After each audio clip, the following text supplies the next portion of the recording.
হালাল রিজিক অন্বেষণ করো তোমরা। রিজিকটা যত ছোট পেশা হোক না কেন, যদি হালাল হয় অবশ্যই সেটাই উত্তম।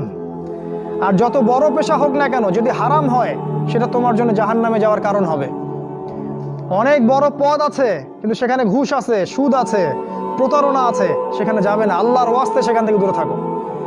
আর তুমি যদি কৃষক হয়ে থাকো, তোমার রুজির মধ্যে হালাল থাকে, তুমি কৃষি কাজ করেই সংসার চালাও, কোনো সমস্যা নেই ভাই, কোনো সমস্যা নাই। লজ্জার কিছু নাই, অপমানের কিচ্ছু নাই।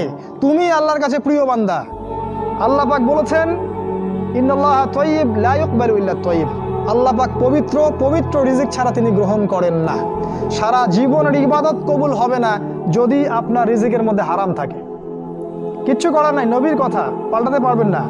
সারা জীবন সুদ ঘুষ খেয়ে বছর বছর হজ উমরা করবেন আর হাদিস সাহেব লকব লাগাবেন, ওইসব করে লাভ নাই। আল্লাহর কাছে কোনো লাভ নাই।